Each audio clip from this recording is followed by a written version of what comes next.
I had been looking forward to a quiet evening, a chance to finally relax after a grueling week at work. But the moment she stepped through the front door, I sensed that something was off.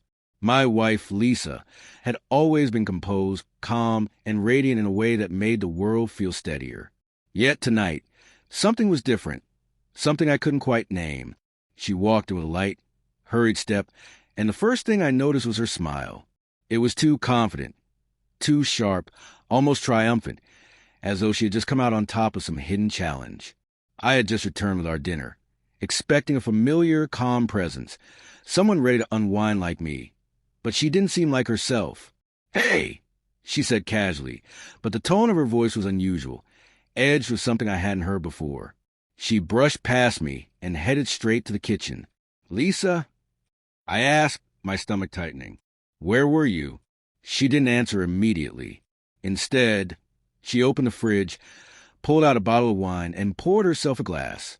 That same unsettling smirk stayed plastered on her face. I couldn't tell what it meant, but it made my heart beat faster, a cold knot forming in my chest. "Out with friends," she finally said, dismissively. Her casual delivery only deepened my suspicion. Something was being left unsaid, and the longer I watched her, the more certain I became. Tonight wasn't just an ordinary night. It wasn't just a smile or the relaxed posture. It was something deeper, a shift in her energy I couldn't ignore. And then the words escaped me before I could stop them. "Did you see someone else tonight?" Her movements froze, the glass halfway to her lips. For a split second, I saw genuine surprise in her eyes, but it quickly melted back into that smug, unreadable expression. She set the glass down, meeting my gaze with a daring look, as if to challenge me. "What?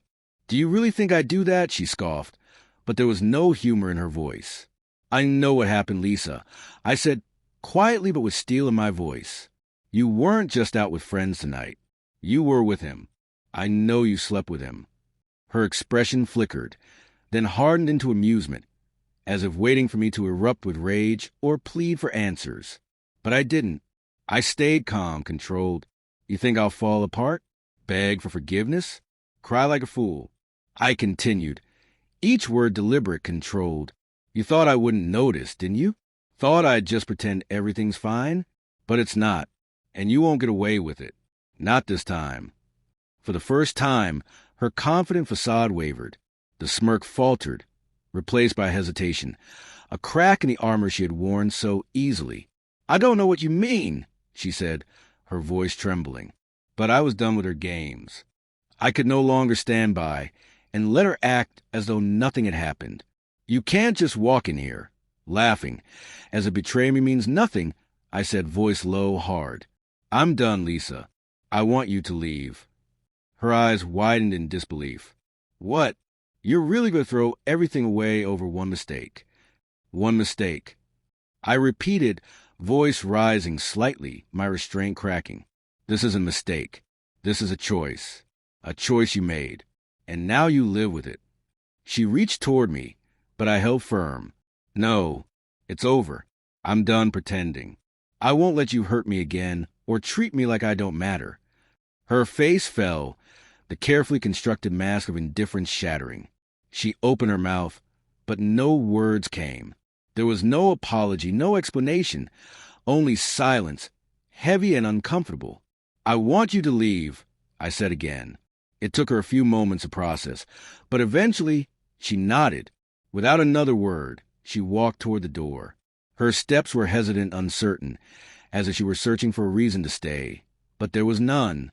"I'm sorry," she murmured as she stepped outside, but the words sounded hollow, empty. And then she was gone. I stood alone in the quiet house, the weight of the evening pressing down on me. It was over.